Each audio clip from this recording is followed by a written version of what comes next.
Hello नमस्कार, आप सभी का स्वागत है टॉप 14 कार ब्रांड्स के बारे में जो इंडिया में मार्च में 2023-22 का कंपैरिजन करेंगे। चलिए नंबर 14 पे है फोर्स की बात करूँ तो मार्च 2022-23 में 724 यूनिट सेल किया था। वहीं 2022 की बात की जाए 229 यूनिट सेल किया था। वहीं इसकी ग्रोथ की बात की जाए तो 216.16 का ग्रोथ किया है और इसका मार्केट शेयर है वो 0.22% है। चलिए बात करते हैं आगे आने वाली नंबर 13 पे जीप की बात करूँ। जीप 2023 में 795 यूनिट सेल किया है।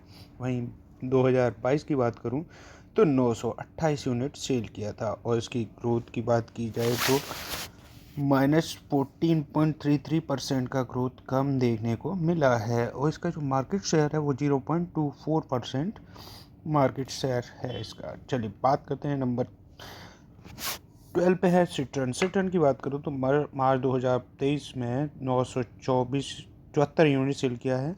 वहीं मार्च 2022 की बात करूँ तो ओनली 34 यूनिट सेल किया था और इसकी ग्रोथ 2764.61 का ग्रोथ किया है और इसका जो मार्केट शेयर है वो बढ़कर 0.33 हो गया है। चलिए बात करते हैं आगे वाली बड़ी गाड़ी है 11 पे निशान की बात करूँ। मार्च 2023 में 2661 यूनिट सेल किया। मार्च 2022 की बात करूँ 3053 यूनिट सेल किया था। वहीं इसकी ग्रोथ की बात करूँ तो -12.84% का ग्रोथ कम देखने को मिला है और इसका मार्केट शेयर 0.81% रहा है।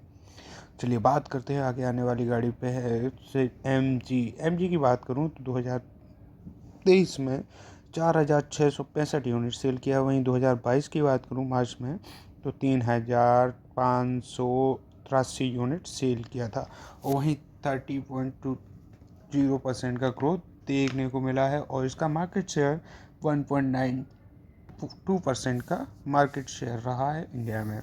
चलिए बात करते हैं नंबर 9 पे आने वाली रेनॉल्ट की बात करूँ तो 5176 यूनिट को सेल किया है। वहीं मार्च 2022 की बात करूँ तो 6829 यूनिट सेल किया है और इसकी जो ग्रोथ की बात करूँ तो -24.21% का ग्रोथ कम देखने को मिला है और इसका मार्केट शेयर है 1.85% मार्केट शेयर रहा है।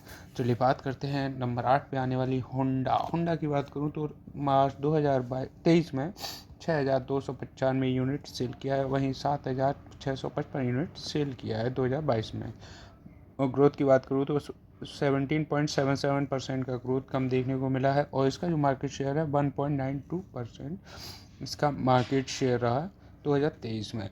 चलिए बात करते हैं नंबर 7 पे आने वाली स्कोडा फोक्सवैगन की कंपैरिजन करेंगे। 7837 यूनिट सेल किया है। 2022 की बात करूँ तो 7165 यूनिट सेल किया है। वहीं 9.07% का ग्रोथ देखने को मिला है और इन दोनों का जो मार्केट कैप है वो 2.39% रहा है। चलिए बात करते हैं नंबर 6 पे है टोयोटा की बात करूँ तो 2023 में 15623 यूनिट सेल किया है।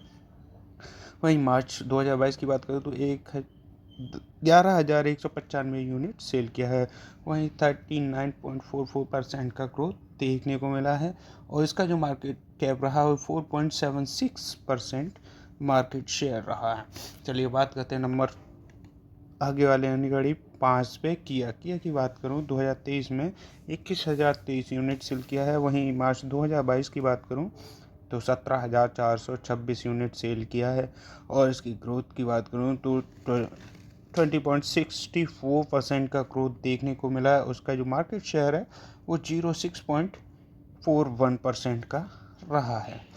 चलिए आगे आने वाली गाड़ी है महिंद्रा की बात करूं तो महिंद्रा मार्च 2023 में 32,196 यूनिट सेल किया है। वहीं 2022 की बात करूं तो 24,014 यूनिट सेल किया था। वहीं इसकी ग्रोथ की बात करूं तो 34.07% का ग्रोथ हासिल किया है और इसका जो मार्केट कैप है 09.81% रहा है। चलिए बात करते हैं नंबर 3 पे आने वाली हुंडई की बात करूं तो मार्च 2023 में 45,703 यूनिट सेल किया है। वहीं 2022 की बात करूं तो 43,766 यूनिट सेल किया है। वहीं अगर इसकी ग्रोथ की बात करूं तो 4.43% का ग्रोथ देखने को मिला है और इसका जो मार्केट कैप रहा वो 13.93% का रहा है। चलिए बात करते हैं नंबर 2 पे है टाटा की बात करूँ तो 2023 में 46,847 यूनिट सेल किया है।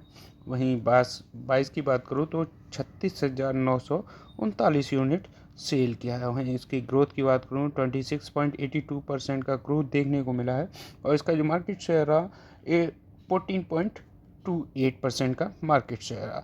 नंबर 1 पर हमेशा की तरफ आने वाली मारुति सुजुकी की बात करूँ तो 1,37,201 यूनिट सेल किया है। वहीं मार्च 2022 की बात करूँ तो 1,18,440 यूनिट सेल किया। वहीं 15.83% का ग्रोथ देखने को मिला है और इसका जो मार्केट कैप है 41.81% का मार्केट कैप रहा है।